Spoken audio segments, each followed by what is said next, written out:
Today Punjab news ਦੇਖ ਰਹੇ ਸਾਰੇ ਹੀ ਸਰੋਤਿਆਂ ਦਾ ਬਹੁਤ-ਬਹੁਤ ਸਵਾਗਤ ਕਰਦੇ ਹਾਂ ਜੀ ਦੋਸਤੋ ਸੂਬੇ ਪੰਜਾਬ ਤੇ ਦੇਸ਼ ਦੀਆਂ ਹੁਣ ਤੱਕ ਦੀਆਂ ਖਾਸ ਤੇ ਅਹਿਮ ਖਬਰਾਂ ਦਾ ਖਾਸ ਬੁਲੇਟਿਨ ਲੈ ਕੇ ਹਾਜ਼ਰ ਹੋ ਗਏ ਹਾਂ ਜੀ ਦੋਸਤੋ तमाम ਖਬਰਾਂ ਤੁਹਾਡੇ ਨਾਲ ਸਾਂਝੀਆਂ ਕਰਾਂਗੇ। ਉਸ ਤੋਂ ਪਹਿਲਾਂ ਤੁਹਾਨੂੰ ਛੋਟੀ ਜੀ ਬੇਨਤੀ ਕਰਦੇ ਹਾਂ, ਜੇਕਰ ਚੈਨਲ ਨੂੰ ਸਬਸਕ੍ਰਾਈਬ ਨਹੀਂ ਕੀਤਾ ਤਾਂ ਜਲਦ ਹੀ ਚੈਨਲ ਨੂੰ ਸਬਸਕ੍ਰਾਈਬ ਜ਼ਰੂਰ ਕਰ ਲਵੋ ਤਾਂ ਜੋ ਸੂਬੇ ਪੰਜਾਬ ਤੇ ਦੇਸ਼ ਦੀ ਕੋਈ ਵੀ ਖਬਰ ਤੁਹਾਡੇ ਤੋਂ ਮਿਸ ਨਾ ਹੋਵੇ। जी दोस्तों खबरों की शुरुआत करते हैं। 6 साल तो कोरोना वायरस नूं बतौर हथियार विकसित कर रहा सी चीन, दस्तावेजा तो होया खुलासा। कोरोना वायरस करीब 1.5 साल गुजर जाने तो बाद भी काबू नहीं आ रहा तो पूरी दुनिया में हाले भी इसका खौफ जारी है। हालांकि हुण तक इस गल के पक्के सबूत नहीं मिले हैं कि इसकी शुरुआत किवें हुई। चीन ने इस गल तो इनकार कर दिता है कि यह वुहान के बाजार जां उसकी किसी लैब तो फैलिया सी, पर अमरीका के कुछ दस्तावेज मिलन का दावा किया है जिस नाल इस मामले में चीन की साजिश का खुलासा हुंदा है। अमरीकी अधिकारियों को मिले दस्तावेजों के मुताबिक चीनी विग्यानी कोरोना वायरस की मदद नाल जैव हथियार तैयार करने ते काम कर रहे सन जिस नाल तीसरी संसार जंग लड़ी जा सके। अमरीकी विदेश मंत्री को मिले 6 साल पुराने दस्तावेज में दावा किया गया कि तीसरी जंग में जित दे लई जैव हथियार अहम होणगे। इस विच इन्हां दे इस्तेमाल का सही समा भी दस्सिया गया ते दुश्मन के मैडिकल सिस्टम ते असर की चर्चा भी की गई। द आस्ट्रेलिया की रिपोर्ट में पीपल्स लिबरेशन आर्मी के विग्यानियों ते सेहत अधिकारियों के डोजियर में हथियार बनाने लई बीमारियों के इस्तेमाल की गल कही गई है। विश्लेषकों के मुताबिक घट्टो घट्ट 18 विग्यानी हाई रिस्क लैब में काम कर रहे सन। New species of man made virus as genetic bio weapons नां के इस दस्तावेज के लेखकों मुताबिक तीसरा विश्व युद्ध जैव होवेगा। इस विच कहा गया है कि जिवें दूसरी संसार जंग में जित परमाणु बंब ने दवाई सी ते जापान ने हमले तो बाद आत्म समर्पण कर दिता सी, उवें ही तीसरी संसार जंग में जैव हथियार जित दबाउणगे। दस्तावेज में हथियार के सही समय ते इस्तेमाल नाल ज़्यादा तो ज़्यादा नुकसान ते चर्चा भी की गई है। रिसर्च में कहा गया कि इस हमले नाल दुश्मन की सेहत व्यवस्था खस्ता हाल हो जाएगी। माहरां के मुताबिक इन्हां दे इस्तेमाल का फैसला विग्यानियों के हाथ में नहीं रहा होगा। जी दोस्तों अगली खबर देखते हैं। पीएम मोदी ने कोरोना की स्थिति को लैके पंजाब के सीएम कैप्टन नाल कीती गलबात।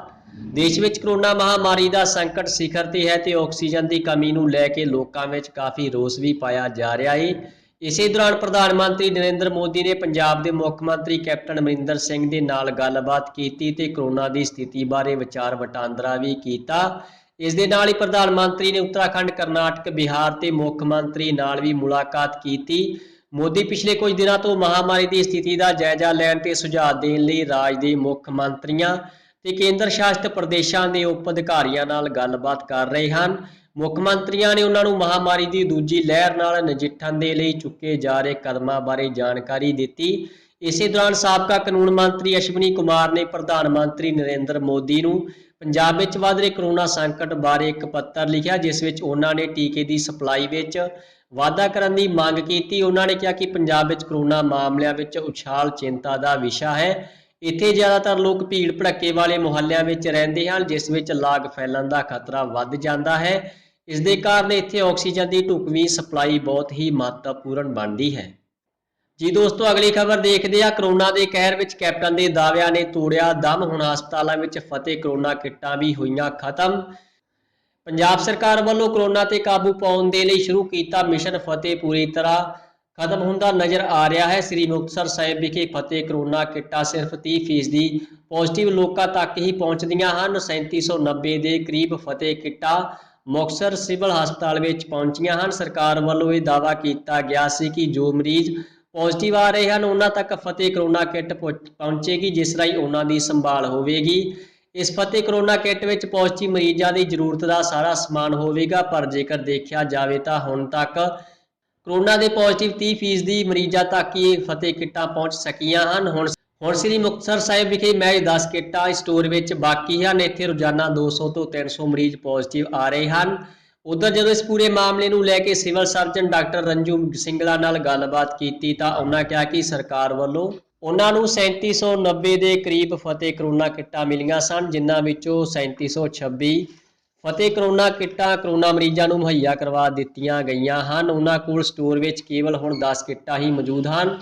ਦੱਸ ਦਈਏ ਕਿ ਪੰਜਾਬ ਵਿੱਚ ਕਰੋਨਾ ਵਾਇਰਸ ਦਾ ਵੱਡਾ ਵਿਸਫੋਟ ਹੋਇਆ ਹੈ। ਸੂਬੇ ਵਿੱਚ ਪਹਿਲੀ ਵਾਰ ਨਵੇਂ ਕੇਸਾਂ ਦਾ ਅੰਕੜਾ 9000 ਨੂੰ ਪਾਰ ਕਰ ਗਿਆ। ਸ਼ਨੀਵਾਰ ਨੂੰ 9100 ਨਵੇਂ ਪੋਜ਼ਿਟਿਵ ਕੇਸ ਸਾਹਮਣੇ ਆਏ ਤੇ 171 ਲੋਕਾਂ ਦੀ ਕਰੋਨਾ ਦੇ ਕਾਰਨ ਮੌਤ ਵੀ ਹੋ ਗਈ। ਕਰੋਨਾ ਦੇ ਕਾਰਨ ਹੁਣ ਤੱਕ ਸੂਬੇ ਵਿੱਚ ਹੋਣ ਵਾਲੀਆਂ ਮੌਤਾਂ ਦੀ ਕੁੱਲ ਗਿਣਤੀ 10,315 ਤੱਕ ਪਹੁੰਚ ਚੁੱਕੀ ਹੈ। ਜੀ ਦੋਸਤੋ, ਅਗਲੀ ਖਬਰ ਦੇਖਦੇ ਆ। ਕਰੋਨਾ ਨੂੰ ਲੈ ਕੇ ਨਗਰ ਨਿਗਮ ਪ੍ਰਸ਼ਾਸਨ ਹੋਇਆ ਸਖਤ। ਵੈਕਸੀਨ ਨਾ ਲਗਵਾਉਣ ਵਾਲਿਆਂ ਨੂੰ ਨਹੀਂ ਮਿਲੇਗੀ ਸੈਲਰੀ। ਕਰੋਨਾ ਨੇ ਪੂਰੇ ਦੇਸ਼ ਵਿੱਚ ਧੜਥੱਲੀ ਮਚਾਈ ਹੋਈ ਹੈ ਤੇ ਇਸ ਦੀ ਦੂਜੀ ਲਹਿਰ ਕਾਫੀ ਖਤਰਨਾਕ ਵੀ ਸਾਬਤ ਹੋ ਰਹੀ ਹੈ। ਰੋਜ਼ਾਨਾ ਬਹੁਤ ਤੇਜ਼ ਰਫ਼ਤਾਰ ਨਾਲ ਕੋਵਿਡ-19 ਦੇ ਮਾਮਲੇ ਸਾਹਮਣੇ ਆ ਰਹੇ ਹਨ, ਜਿਸ ਨਾਲ ਪ੍ਰਸ਼ਾਸਨ ਦੀਆਂ ਚਿੰਤਾਵਾਂ ਕਾਫੀ ਵੱਧ ਗਈਆਂ ਹਨ। ਪੰਜਾਬ ਸਰਕਾਰ ਵੱਲੋਂ ਪਹਿਲਾਂ ਵੀ ਕਰੋਨਾ ਵਾਇਰਸ ਨੂੰ ਕੰਟਰੋਲ ਕਰਨ ਦੇ ਲਈ ਸਖਤ ਦਿਸ਼ਾ ਨਿਰਦੇਸ਼ ਜਾਰੀ ਕੀਤੇ ਹਨ, ਜਿਸ ਤਹਿਤ ਸੂਬਾ ਸਰਕਾਰ ਨੇ 45 ਸਾਲ ਤੋਂ ਵੱਧ ਉਮਰ ਵਾਲੇ ਮੁਲਾਜ਼ਮ ਜਿਨ੍ਹਾਂ ਨੇ ਅਜੇ ਤੱਕ ਵੈਕਸੀਨ ਨਹੀਂ ਲਗਵਾਈ ਉਹਨਾਂ ਨੂੰ ਆਫਿਸ ਆਉਣ ਦੀ ਬਜਾਏ ਛੁੱਟੀ ਲੈਣ ਲਈ ਕਿਹਾ ਹੈ ਤੇ ਦੂਜੇ ਪਾਸੇ ਨਗਰ ਨਿਗਮ ਪ੍ਰਸ਼ਾਸਨ ਨੇ ਵੀ ਇਸ ਮਾਮਲੇ ਨੂੰ ਲੈ ਕੇ ਸਖਤੀ ਵਰਤ ਲਈ ਹੈ। ਇਸ ਸੰਬੰਧੀ ਕਮਿਸ਼ਨਰ ਪ੍ਰਦੀਪ ਸੱਭਰਵਾਲ ਦਾ ਕਹਿਣਾ ਹੈ ਕਿ ਮੁੱਖ ਮੰਤਰੀ ਕੈਪਟਨ ਅਮਰਿੰਦਰ ਸਿੰਘ ਵੱਲੋਂ 45 ਸਾਲ ਤੋਂ ਵੱਧ ਉਮਰ ਵਾਲੇ ਮੁਲਾਜ਼ਮਾਂ ਦੀ ਸਿਹਤ ਦੇ ਮੱਦੇਨਜ਼ਰ ਕਰੋਨਾ ਵੈਕਸੀਨ ਲਗਵਾਉਣਾ ਲਾਜ਼ਮੀ ਕਿਹਾ ਗਿਆ ਹੈ, ਪਰ ਫਿਰ ਵੀ ਕੁਝ ਮੁਲਾਜ਼ਮ ਇਸ ਪ੍ਰਤੀ ਅਣਗੌਲੇ ਹਨ ਤੇ ਅਜੇ ਤੱਕ ਉਹਨਾਂ ਨੇ ਵੈਕਸੀਨ ਨਹੀਂ ਲਗਵਾਈ। ਸਰਕਾਰ ਵੱਲੋਂ ਮੁਫਤ ਵੈਕਸੀਨ ਦਾ ਪ੍ਰਬੰਧ ਕੀਤਾ ਗਿਆ ਹੈ ਤੇ ਇਸ ਲਈ ਜਗ੍ਹਾ-ਜਗ੍ਹਾ ਕੈਂਪ ਵੀ ਲਗਾਏ ਜਾ ਰਹੇ ਹਨ, ਪਰ ਇਸ ਦੇ ਬਾਵਜੂਦ ਵੀ ਅਜੇ ਵੀ ਨਗਰ ਨਿਗਮ ਦੇ ਕੁਝ ਮੁਲਾਜ਼ਮ ਅਜਿਹੇ ਹਨ ਜੋ ਕਰੋਨਾ ਵੈਕਸੀਨੇਸ਼ਨ ਕਰਵਾਉਣ ਤੋਂ ਕਤਰਾ ਰਹੇ ਹਨ, ਜਿਸ ਕਾਰਨ ਨਗਰ ਨਿਗਮ ਪ੍ਰਸ਼ਾਸਨ ਵੱਲੋਂ ਸਖਤ ਸਟੈਂਡ ਲਿਆ ਗਿਆ ਹੈ। ਨਗਰ ਨਿਗਮ ਪ੍ਰਸ਼ਾਸਨ ਨੇ ਐਲਾਨ ਕੀਤਾ ਹੈ ਕਿ ਨਗਰ ਨਿਗਮ ਦੇ ਜਿਹੜੇ ਮੁਲਾਜ਼ਮ ਵੈਕਸੀਨੇਸ਼ਨ ਨਹੀਂ ਕਰਵਾਉਣਗੇ ਉਹਨਾਂ ਦੀ ਇਸ ਵਾਰ ਦੀ ਤਨਖਾਹ ਨਹੀਂ ਦਿੱਤੀ ਜਾਵੇਗੀ ਤੇ ਬ੍ਰਾਂਚ ਇੰਚਾਰਜਾਂ ਖਿਲਾਫ ਕਾਰਵਾਈ ਕੀਤੀ ਜਾਵੇਗੀ। ਇਸ ਲਈ ਇੱਕ ਹਫ਼ਤੇ ਦਾ ਸਮਾਂ ਉਹਨਾਂ ਨੂੰ ਦਿੱਤਾ ਗਿਆ ਹੈ ਤਾਂ ਜੋ ਉਹ ਵੈਕਸੀਨੇਸ਼ਨ ਕਰਵਾ ਸਕਣ। ਜੀ ਦੋਸਤੋ, ਅਗਲੀ ਖਬਰ ਦੇਖਦੇ ਹਾਂ। ਕੈਨੇਡਾ ਵਿੱਚ ਪਰਿਵਾਰਕ ਲੜਾਈ ਦੀ ਭੇਟ ਚੜਿਆ ਬਰਨਾਲਾ ਦਾ 19 ਸਾਲਾ ਨੌਜਵਾਨ। ਕੈਨੇਡਾ ਵਿਖੇ ਐਡਮਿੰਟਨ ਦੀ ਸ਼ੇਰਵੁੱਡ ਪਾਰਕ ਤੋਂ ਇੱਕ ਹੈਰਾਨ ਕਰਨ ਵਾਲਾ ਮਾਮਲਾ ਸਾਹਮਣੇ ਆਇਆ, ਜਿੱਥੇ ਲੰਘੇ ਸ਼ੁੱਕਰਵਾਰ ਨੂੰ ਇੱਕ ਗੋਲੀकांड ਵਿੱਚ ਇੱਕ ਪੰਜਾਬੀ ਨੌਜਵਾਨ ਦੀ ਮੌਤ ਹੋ ਗਈ। ਇਸ ਨੌਜਵਾਨ ਦੀ ਪਛਾਣ ਪੰਜਾਬ ਦੇ ਬਰਨਾਲਾ ਜ਼ਿਲ੍ਹੇ ਦੇ ਪਿੰਡ ਭੱਠਲਾ ਦੇ ਹਰਮਨਜੋਤ ਸਿੰਘ ਭੱਠਲ ਦੇ ਰੂਪ ਵਿੱਚ ਹੋਈ ਹੈ। ਦੱਸਿਆ ਜਾ ਰਿਹਾ ਹੈ ਕਿ ਇੱਕ ਪੰਜਾਬੀ ਜੋੜੇ ਦੀਆਂ ਘਰੇਲੂ ਲੜਾਈਆਂ ਦਾ ਖਾਮਿਆਜ਼ਾ ਇਸ ਨੌਜਵਾਨ ਨੂੰ ਭੁਗਤਣਾ ਪਿਆ। ਮਿਲੀ ਜਾਣਕਾਰੀ ਦੇ ਅਨੁਸਾਰ ਐਡਮਿੰਟਨ ਦੇ ਗਮਦੂਰ ਬਰਾੜ ਦਾ ਆਪਣੀ ਪਤਨੀ ਦੇ ਨਾਲ ਝਗੜਾ ਚੱਲ ਰਿਹਾ ਸੀ ਤੇ ਇਸੇ ਸਿਲਸਿਲੇ ਵਿੱਚ ਲੰਘੇ ਸ਼ੁੱਕਰਵਾਰ ਨੂੰ ਗਮਦੂਰ ਬਰਾੜ ਦੀ ਪਤਨੀ ਨੇ ਆਪਣੇ ਰਿਸ਼ਤੇਦਾਰ ਹਰਮਨਜੋਤ ਸਿੰਘ ਨੂੰ ਫੋਨ ਕਰਕੇ ਮਦਦ ਦੇ ਲਈ ਬੁਲਾਇਆ ਸੀ। ਇਸੇ ਦੌਰਾਨ ਗਮਦੂਰ ਬਰਾੜ ਵੱਲੋਂ ਗੋਲੀਬਾਰੀ ਕੀਤੀ ਗਈ, ਜਿਸ ਵਿੱਚ ਹਰਮਨਜੋਤ ਸਿੰਘ ਦੀ ਮੌਤ ਹੋ ਗਈ ਤੇ ਗਮਦੂਰ ਬਰਾੜ ਦੀ ਪਤਨੀ ਗੰਭੀਰ ਰੂਪ ਵਿੱਚ ਜ਼ਖਮੀ ਹੋ ਗਈ। ਦੱਸਿਆ ਜਾ ਰਿਹਾ ਹੈ ਕਿ ਹਰਮਨਜੋਤ ਸਿੰਘ ਭੱਠਲ 1.5 ਸਾਲ ਪਹਿਲਾਂ ਪੜ੍ਹਾਈ ਕਰਨ ਦੇ ਲਈ ਕੈਨੇਡਾ ਆਇਆ ਸੀ ਤੇ ਪਰਿਵਾਰ ਵੱਲੋਂ ਪੁੱਤ ਨੂੰ ਇੱਕ ਬਿਹਤਰ ਜ਼ਿੰਦਗੀ ਜਿਉਣ ਦੇ ਲਈ ਕੈਨੇਡਾ ਭੇਜਿਆ ਗਿਆ ਸੀ। ਦੱਸ ਦਈਏ ਕਿ ਇਸ ਮਾਮਲੇ ਵਿੱਚ ਦੋਸ਼ੀ ਗਮਦੂਰ ਬਰਾੜ ਨੂੰ ਪੁਲਿਸ ਵੱਲੋਂ ਗ੍ਰਿਫਤਾਰ ਕਰ ਲਿਆ ਗਿਆ ਹੈ। ਜੀ ਦੋਸਤੋ, ਅਗਲੀ ਖਬਰ ਦੇਖਦੇ ਹਾਂ। ਕਰੋਨਾ ਦੇ ਖਿਲਾਫ ਲੜਾਈ ਦੇ ਵਿੱਚ ਕੱਲ ਤੋਂ ਇਹਨਾਂ 3 ਜ਼ਿਲ੍ਹਿਆਂ ਵਿੱਚ ਸ਼ੁਰੂ ਹੋਣ ਜਾ ਰਹੇ ਹਨ ਸੈਨਾ ਦੇ ਹਸਪਤਾਲ। ਚੰਡੀਗੜ੍ਹ, ਫਰੀਦਾਬਾਦ ਤੇ ਪਟਿਆਲਾ ਵਿੱਚ 100 ਬੈੱਡਾਂ ਦੇ ਹਸਪਤਾਲ ਕੱਲ ਤੋਂ ਸ਼ੁਰੂ ਹੋ ਜਾਣਗੇ। ਸੈਨਾ ਦੇ ਬੁਲਾਰੇ ਨੇ ਦੱਸਿਆ ਕਿ ਤਿੰਨੋਂ ਹਸਪਤਾਲਾਂ ਵਿੱਚ ਹਰ ਤਰ੍ਹਾਂ ਦੀਆਂ ਤਿਆਰੀਆਂ ਕੀਤੀਆਂ ਜਾ ਚੁੱਕੀਆਂ ਹਨ ਤੇ ਇਹਨਾਂ ਨੂੰ ਅੰਤਮ ਰੂਪ ਦਿੱਤਾ ਜਾ ਰਿਹਾ ਹੈ। ਉਹਨਾਂ 10 ਮਈ ਨੂੰ ਲਾਂਚ ਕੀਤਾ ਜਾਵੇਗਾ ਤੇ ਮਰੀਜ਼ਾਂ ਨੂੰ ਦਾਖਲ ਕਰਨ ਦੀ ਪ੍ਰਕਿਰਿਆ ਸ਼ੁਰੂ ਕਰ ਦਿੱਤੀ ਜਾਵੇਗੀ। ਇਹ ਤਿੰਨੋਂ ਹਸਪਤਾਲ ਪੱਛਮੀ ਕਮਾਂਡ ਨੂੰ ਸੰਭਾਲਣਗੇ। ਪੈਰਾਮੈਡੀਕਲ ਤੇ ਤਕਨੀਕੀ ਟੀਮਾਂ ਦੀ ਫੌਜ ਇੱਥੇ ਡਾਕਟਰਾਂ ਸਮੇਤ ਹੋਵੇਗੀ। ਫੌਜ ਦੁਆਰਾ DRDO ਦੁਆਰਾ ਸਥਾਪਿਤ ਵੱਖ-ਵੱਖ ਹਸਪਤਾਲਾਂ ਵਿੱਚ 108 ਡਾਕਟਰ, 14 ਨਰਸਿੰਗ ਅਧਿਕਾਰੀ ਤੇ 205 ਪੈਰਾਮੈਡੀਕਲ ਸਟਾਫ ਨੂੰ ਭੇਜਿਆ ਗਿਆ ਹੈ। ਸਰਕਾਰੀ ਰਜਿੰਦਰਾ ਹਸਪਤਾਲ ਪਟਿਆਲਾ ਵਿੱਚ 33 ਤੇ ਦਿੱਲੀ ਵਿੱਚ SVBP ਹਸਪਤਾਲ ਤੇ 100 ਹੋਰ ਪੈਰਾਮੈਡੀਕਲਸ ਜਲਦੀ ਹੀ ਵੱਖ-ਵੱਖ ਥਾਵਾਂ ਤੇ ਤਾਇਨਾਤ ਕੀਤੇ ਜਾਣਗੇ। ਆਕਸੀਜਨ ਦੀ ਕਮੀ ਨੂੰ ਪੂਰਾ ਕਰਨ ਦੇ ਲਈ ਫੌਜ ਦੇ ਇਲੈਕਟ੍ਰੋਨਿਕਸ ਤੇ ਮਕੈਨੀਕਲ ਇੰਜੀਨੀਅਰਾਂ ਦੀਆਂ ਇੱਕ ਸਮਰਪਿਤ ਟੀਮ ਨੰਗਲ ਵਿਖੇ ਭਾਖੜਾ ਬਿਆਸ ਪ੍ਰਬੰਧਨ ਅਧੀਨ ਆਕਸੀਜਨ ਪਲਾਂਟ ਨੂੰ ਮੁੜ ਸੁਰਜੀਤ ਕਰਨ ਲਈ ਪੂਰੀ ਦਿਨ ਰਾਤ ਕੰਮ ਕਰ ਰਹੀ ਹੈ। ਪੱਛਮੀ ਕਮਾਂਡ ਦੇ commander lieutenant general RP Singh, ਇਸ ਦੇ ਨਾਲ ਹੀ ਸਿਵਲ ਮਿਲਟਰੀ ਅਫੇਅਰ ਦੇ ਡਾਇਰੈਕਟਰ ਕਰਨਲ ਜਸਦੀਪ ਸੰਧੂ ਨੇ ਵੀ ਕਿਹਾ ਕਿ ਸਾਰੀਆਂ ਥਾਵਾਂ ਤੇ ਕੰਮ ਤੇਜ਼ੀ ਨਾਲ ਚੱਲ ਰਿਹਾ ਹੈ ਤੇ ਜਲਦੀ ਸਾਰਾ ਕੰਮ ਮੁਕੰਮਲ ਕਰਕੇ ਇਸ ਆਕਸੀਜਨ ਪਲਾਂਟ ਤੋਂ ਉਤਪਾਦਨ ਸ਼ੁਰੂ ਕਰ ਦਿੱਤਾ ਜਾਵੇਗਾ।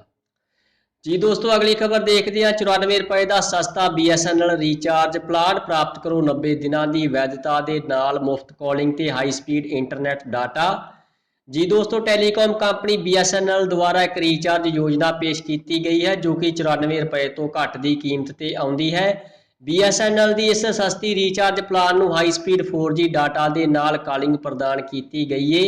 ਜੇ ਤੁਸੀਂ ਲੰਬੀ ਵੈਧਤਾ ਦੇ ਨਾਲ ਇੱਕ ਬਿਹਤਰ ਰੀਚਾਰਜ ਯੋਜਨਾ ਚਾਹੁੰਦੇ ਹੋ ਤਾਂ BSNL ਦੀ 94 ਰੁਪਏ ਦੀ योजना बेहतर साबित हो सकती है। भारत संचार निगम लिमिटेड यानी कि BSNL द्वारा बहुत सारिया सस्तियां रीचार्ज योजनावां पेश कीतियां जांदियां हन। असीं तुहानूं कुछ अजिहियां योजनावां बारे दस्सण जा रहे हां। BSNL ਦੇ 82 रुपए ਦੇ प्रीपेड रीचार्ज प्लान ਵਿੱਚ रोजाना 1.5 GB डाटा ਦੀ पेशकश ਕੀਤੀ ਗਈ है। इस योजना ਵਿੱਚ ਐਸੀਮ ਤੋਂ वॉइस कॉलिंग उपलब्ध है। इस ਦੇ ਇਲਾਵਾ ਗ੍ਰਾਹਕ ਹੁਣ 100 SMS ਦਾ ਆਨੰਦ ਵੀ ਲੈਣ ਦੇ ਯੋਗ ਹੋਣਗੇ। जी दोस्तों, इस प्लान ਦੇ ਵਿੱਚ 14 ਦਿਨਾਂ ਦੀ ਵੈਧਤਾ ਵੀ ਮਿਲੇਗੀ। जी दोस्तों, अगली खबर देखते हैं। हेमा मालिनी ਦੇ ਸੈਕਟਰੀ ਦੀ ਕੋਰੋਨਾ ਦੇ ਨਾਲ ਹੋਈ ਮੌਤ, ਅਦਾਕਾਰਾ ਨੇ ਦਿੱਤੀ ਭਾਵਕ ਹੋ ਕੇ ਸ਼ਰਧਾਂਜਲੀ। ਕੋਰੋਨਾ ਵਾਇਰਸ ਦਾ ਕਹਿਰ ਦੇਸ਼ ਭਰ ਵਿੱਚ ਦੇਖਣ ਨੂੰ ਮਿਲ ਰਿਹਾ ਹੈ। ਇਸ ਸੰਕਰਮਣ ਨੇ ਕਈਆਂ ਨੂੰ ਆਪਣੇ ਬਹੁਤ ਹੀ ਨਜ਼ਦੀਕੀ ਲੋਕਾਂ ਤੋਂ ਦੂਰ ਕਰ ਦਿੱਤਾ। ਹਾਲ ਹੀ ਵਿੱਚ ਅਦਾਕਾਰਾ हेमा मालिनी ਦੇ ਵੀ ਕਰੀਬੀ ਰਹੇ ਉਹਨਾਂ ਦੇ ਸੈਕਟਰੀ ਦੀ ਮੌਤ ਹੋ ਗਈ।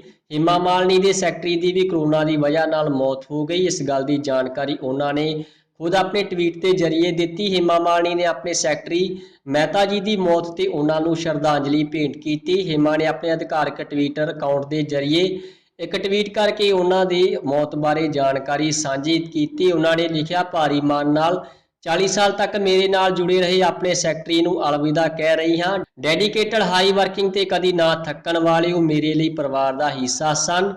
इस दे नाल ही हेमा मालिनी ने अपने सैकटरी दे नाल तस्वीर भी शेयर की। हेमा की इस पोस्ट से उन्हां दी बेटी ईशा देओल ने भी प्रतिक्रिया दी है। ईशा ने कमेंट करते हुए लिखा, सानू उन्हां दी बहुत याद आवेगी, वो साडे परिवार दे मैंबर सन। जी दोस्तों, अगली खबर देखते हैं। विदेश में वसदे पंजाबियों ने वधाए मदद के लिए हाथ। दुबई के कारोबारी SP ओबराय का वड्डा ऐलान। पंजाब में कोरोना महामारी की लाग नूं फैलन तो रोकण दे लई इकट्ठे होकर हमला मारन के सद्दे नूं प्रवासी पंजाबियों ने भरमा हुंगारा दिता है। वातावरण प्रेमी संत बलबीर सिंह सीचेवाल की पहलकदमी ते जूम मीटिंग में 7 देशों के प्रवासी पंजाबियों ने हिस्सा लिया। दुबई तो वड्डे कारोबारी SP सिंह ओबराय ने पंजाब में जिला पद्धर ते 10 ऑक्सीजन प्लांट लाउण का ऐलान किया। उन्होंने मीटिंग दौरान ही महाराष्ट्र तो जुड़े हुए आनंद अलोस्कर नूं 3 PCA ऑक्सीजन प्लांट विकसित करने लई कहा। मीटिंग में चर्चा की गई कि दिल्ली ते मुंबई में कोरोना की दूजी लहर के कारण जो हालात बने हैं, इहो जे हालात पंजाब में ना बन। कोरोना की दूजी लहर नाल किवें एक दूजे का साथ दे के इसका मुकाबला किया जाए। औखी घड़ी में एक दूजे की मदद करिए, ना कि मुनाफे की होड़ में लुट मचाई जाए। मीटिंग दौरान कोरोना लाग नूं फैलन तो रोकण दे लई पिंड पद्धर ते इंतजाम किए जाण, समाजिक दूरी बना के रखण ते मास्क पाउण दी जोरदार अपील भी की गई। संत सीचेवाल ने वैक्सीन लगवाउण दी अपील की ते लोकां नूं कहा कि वो अफवाहां तो बचण। प्रवासी पंजाबियों ने पिंडां विच वड्डे पद्धर ते रुख लगाउण दी मुहिम चलाउण लई भी संत सीचेवाल नूं अपील की। कोरोना दे बचाव लई देसी काढ़े बना के पीण की सलाह भी दी गई। संत सीचेवाल ने कोरोना के डर नूं घटाउण ते सावधानियां वरतण की लोड़ ते जोर दिता। उन्होंने कहा कि हस्पतालों वाल दौड़न की थां घरां विच रह के ही सावधानियां वरतियां जाण। हस्पताल उदों ही जाया जाए जदों लैवल 3 की लोड़ पैंदी है। संत सीचेवाल ने कहा कि जदों सतलुज दरिया में हड़ आया सी तां उदों पंजाब के लोगों ने रल के इस नूं बंन ला के रोकिया सी। उसे तरह एकजुट होकर कोरोना की दूजी लहर नूं भी ठल्लिया जा सकता है। जी दोस्तों, अगली खबर देखते हैं। कोविड कारण विदेशी निवेशक भारतीय कंपनियों तो कर रहे हैं किनारा। भारत में तेजी नाल वध रहे कोविड इन्फैक्शन का असर हुण भारतीय बरामद ते भी नज़र आउण लगा है। कई विदेशी कंपनियों वालों भारतीय कंपनियों नूं रिपीट ऑर्डर देने में ढिल मठ का रवैया अपनाया जा रहा है। इसका मुख्य कारण कोविड के भारत में रोजाना वध रहे आंकड़ियां के नाल कच्चे माल दी कीमतां विच होया बहुत ज़्यादा वाधा है। ऑक्सीजन की घाट कारण जिथे स्टील प्लांट बंद कर दिते गए हैं, उत्थे हुण कई अहम सैगमेंट दीयां फिनिश्ड गुड्स की लागत इन्हां दीयां कीमतां विच उछाल आउण दे कारण काफ़ी वध गई है। इसे कारण विदेशी मार्केट में ट्रेड की गल करिए तो चीन, वियतनाम, ताइवान, थाईलैंड ते बांग्लादेश के नाल कारोबार तेज हो रहा है। गल पंजाब के उद्योगों की करिए तो इस वेले सब तो ज़्यादा नुकसान tractor parts, auto parts, garments, cycle parts, engineering goods नूं सहना पै रहा है। इन्हां विच ज़्यादा प्रोडक्ट्स ਸਿੱਧੇ ਸਟੀਲ ਨਾਲ ਸੰਬੰਧਿਤ ਹਨ। ਸਟੀਲ ਦੀਆਂ ਕੀਮਤਾਂ ਵਿੱਚ ਇਜ਼ਾਫੇ ਦੇ ਨਾਲ-ਨਾਲ ਬਾਜ਼ਾਰ ਵਿੱਚ ਇਸ ਦੀ ਉਪਲਬਧਤਾ ਵੀ ਘਟ ਗਈ ਹੈ। ਅਜਿਹੇ ਵਿੱਚ ਕਈ ਦੇਸ਼ਾਂ ਵਿੱਚ ਆਰਡਰ ਦੇਰ ਨਾਲ ਆਉਣ ਕਾਰਨ ਉਹ ਅਗਲੇ ਆਰਡਰ ਲਈ ਬਦਲ ਵੀ ਤਲਾਸ਼ ਕਰ ਰਹੇ ਹਨ ਕਿ ਜੇਕਰ ਭਾਰਤ ਤੋਂ ਤਿਆਰ ਮਟੀਰੀਅਲ ਨਾ ਮਿਲਿਆ ਤਾਂ ਕਿਤੇ ਉਹਨਾਂ ਦਾ ਕੰਮ ਹੀ ਰੁਕ ਨਾ ਜਾਵੇ। ਜੀ ਦੋਸਤੋ, ਅਗਲੀ ਖਬਰ ਦੇਖਦੇ ਹਾਂ। ਯੋਗੀ ਸਰਕਾਰ ਦਾ ਵੱਡਾ ਐਲਾਨ, ਹੁਣ ਕੋਵਿਡ ਡਿਊਟੀ ਦੌਰਾਨ ਮਰਨ ਵਾਲੇ ਕਰਮਚਾਰੀਆਂ ਦੇ ਪਰਿਵਾਰਾਂ ਨੂੰ ਮਿਲੇਗੀ ਵੱਡੀ ਰਾਸ਼ੀ। ਉੱਤਰ ਪ੍ਰਦੇਸ਼ ਦੇ ਮੁੱਖ ਮੰਤਰੀ ਯੋਗੀ ਆਦਿੱਤਿਆਨਾਥ ਕੋਰੋਨਾ ਵਾਇਰਸ ਦੀ ਲਾਗ ਨਾਲ ਨਜਿੱਠਣ ਲਈ ਹਰ ਸੰਭਵ ਸਹਾਇਤਾ ਕਰ ਰਹੇ ਹਨ। ਇਸੇ ਕੜੀ ਵਿੱਚ ਯੋਗੀ ਸਰਕਾਰ ਕੋਵਿਡ-19 ਦੀ ਰੋਕਥਾਮ, ਇਲਾਜ ਤੇ ਰੋਕਥਾਮ ਦੀ ਡਿਊਟੀ ਦੌਰਾਨ ਸੰਕਰਮਿਤ ਹੋਣ ਕਾਰਨ ਮ੍ਰਿਤਕ ਪੇਂਡੂ ਵਿਕਾਸ ਵਿਭਾਗ ਦੇ ਕਰਮਚਾਰੀਆਂ ਨੂੰ 50 ਲੱਖ ਰੁਪਏ ਦੀ ਰਾਸ਼ੀ ਦੇਵੇਗੀ। ਕਮਿਸ਼ਨਰ ਦਿਹਾਤੀ ਵਿਕਾਸ ਨੇ ਮੁੱਖ ਵਿਕਾਸ ਅਫਸਰਾਂ ਨੂੰ ਨਿਰਦੇਸ਼ ਦਿੱਤੇ ਹਨ ਕਿ ਉਹ ਕੋਵਿਡ ਡਿਊਟੀ ਦੌਰਾਨ ਪੋਜ਼ਿਟਿਵ ਹੋਣ ਕਾਰਨ ਮ੍ਰਿਤਕ ਮਜ਼ਦੂਰਾਂ ਦੇ ਪਰਿਵਾਰ ਵਾਲਿਆਂ ਨੂੰ ਐਕਸ ਗ੍ਰੇਸ਼ੀਆ ਦੀ ਰਕਮ ਦੀ ਗ੍ਰਾਂਟ ਦੇਣ ਦਾ ਪ੍ਰਸਤਾਵ ਭੇਜਣ। ਵਿਭਾਗ ਵਿੱਚ ਕੰਮ ਕਰਨ ਵਾਲੇ ਸਰਕਾਰੀ ਕਰਮਚਾਰੀਆਂ ਦੇ ਨਾਲ-ਨਾਲ ਅਰਧ ਸਰਕਾਰੀ ਠੇਕਾ ਕਰਮਚਾਰੀ, ਰੋਜ਼ਾਨਾ ਤਨਖਾਹ, ਆਊਟਸੋਰਸ, ਸਵੈ ਨਿਰਭਰ ਸੰਸਥਾਵਾਂ ਇਸ ਦੇ ਘੇਰੇ ਵਿੱਚ ਆਉਣਗੀਆਂ। ਸਰਕਾਰ ਨੇ ਇਹਨਾਂ ਕਾਰਜਾਂ ਵਿੱਚ ਕੰਮ ਕਰ ਰਹੇ ਕਰਮਚਾਰੀਆਂ ਦੀ ਕੋਵਿਡ-19 ਦੇ ਪੋਜ਼ਿਟਿਵ ਹੋਣ ਨਾਲ ਮੌਤ ਹੋਣ ਦੀ ਸਥਿਤੀ ਵਿੱਚ ਪਰਿਵਾਰ ਵਾਲਿਆਂ ਨੂੰ ਸਮਾਜਿਕ ਸੁਰੱਖਿਆ ਪ੍ਰਦਾਨ ਕਰਨ ਦੇ ਲਈ 50 ਲੱਖ ਰੁਪਏ ਦੀ ਇੱਕ ਮੁਸ਼ਤ ਰਾਸ਼ੀ ਨੂੰ ਸਵੀਕਾਰ ਕਰਨ ਦਾ ਫੈਸਲਾ ਕੀਤਾ ਹੈ। ਜੀ ਦੋਸਤੋ, ਸੂਬੇ ਪੰਜਾਬ ਤੇ ਦੇਸ਼ ਦੀਆਂ ਹੋਰ ਖਬਰਾਂ ਦੀ ਜਾਣਕਾਰੀ ਦੇ ਲਈ ਚੈਨਲ ਨੂੰ ਸਬਸਕ੍ਰਾਈਬ ਜ਼ਰੂਰ ਕਰ ਲੈਣਾ ਜੀ। ਸੋ ਸਾਡੇ ਨਾਲ ਬਣੇ ਰਹਿਣ ਤੇ ਤੁਹਾਡਾ ਬਹੁਤ ਬਹੁਤ ਧੰਨਵਾਦ।